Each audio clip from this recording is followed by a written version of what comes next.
Hello, welcome to my Netflix Punisher review. This is the spoiler free portion of the review. I will give a warning when the time comes for the spoilers so that you can shut off if you have not seen the series. I start watching the series at around 9 o'clock yesterday. Today is Saturday. This is Saturday. So on Friday, I start watching at 9 o'clock, and I didn't think I would finish the show in one day. I did not think, because the first 6 or 7 episodes I felt was good, interesting, but not. It didn't wow me to the point where I'm just like, I can't wait to see the next episode, and I need to binge through the entire 13 episodes. So it didn't have that. I didn't feel the urgency to sit through. Regardless, I was able to finish the series very late last night, because the last 5 episodes is absolutely fantastic. Okay, the last 5 episodes of The Punisher is as good as any Netflix Marvel series can be, especially if you're a fan of Daredevil season 1 or 2. I love Daredevil season 1 and 2. That's my 2 favorite Netflix series. So around 9 o'clock ish last night, when I start to watch episode 9, I know it's gonna be a late night, and I was not surprised that I sit through the next 5 hours to finish up the entire series, because it was that good. But I think I give the series an 8 overall, okay, because of the first 5 or 6 episodes. I think if I am Netflix, I think I would be slightly annoyed with the way Marvel has done me wrong. Okay, I'm guessing that Marvel is charging Netflix per episode. So let's say you have a season that is 13 episodes. Marvel might charge Netflix, say, $5 million per episode. So that's like 5 times 13 is 65 million. Okay, and so they deliver 13 episodes. But in my opinion, like many other series from Marvel, I didn't think it need to be 13. Sure, the first 6 or 7 episodes had a lot of backstory, which is good, okay? But I felt it was almost like too much, where you just want to get the story to move along. There's quite a few instances, in my opinion, where I didn't think I need to see that. It feel to me like, like I said, the writers and Marvel are stretching it to 13 episodes to get the maximum money, instead of like giving you 13 episodes that can be full of good stuff and fully engaged. I would not say that there is any one episode that feel like, oh, this episode is not good. But in the first 6 or 7 episodes, there are quite many instances in each episode where I felt like, let's move along. I don't need this. This is not necessary. But overall, regarding the dialogue and the acting, I think this is the most solid series yet, even better than the Marvel stuff. Like in Daredevil, occasionally, when Foggy talk, some of his line didn't work or come across believable, in my opinion. especially in season 2. But in this series, in the Punisher, I really like the writing. I think the dialogue here are spot on. The acting, I'm not familiar with some of the key actors like Amber Rose. She's, I guess, from the UK. I looked her up. Dina, can't remember her last name, but Dina, the Homeland Security agent, she was solid.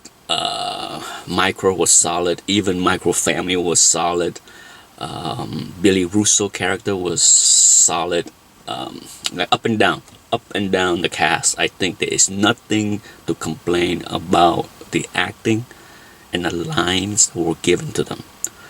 The issue I had with episode 1 through 7 was more about the pacing.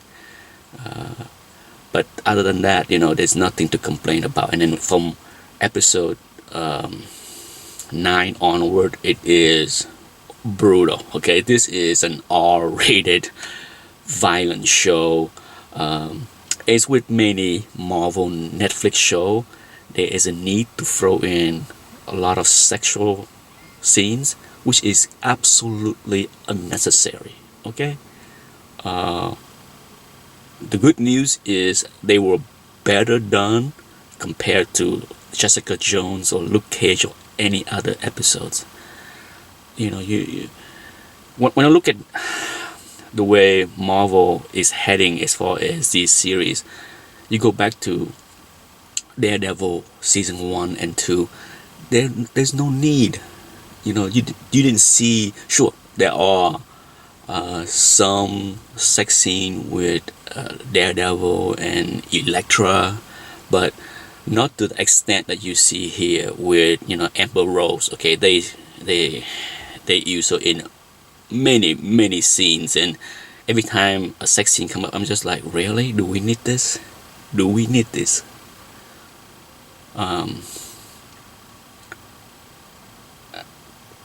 But overall, it was a very satisfying 13 episode when it's all said and done. That's why I gave it an 8 out of 10. And that basically conclude my spoiler-free portion of the review. Okay? Now, if you stick around, here comes some spoiler.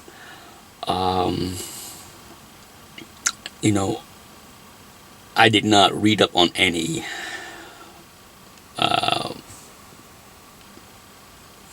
review or synopsis of the series, so I had no idea who's gonna be the bad guy, the good guy. I had an idea, but for sure Billy Russo was a welcome surprise, and I like what they did with him. For sure, Jigsaw.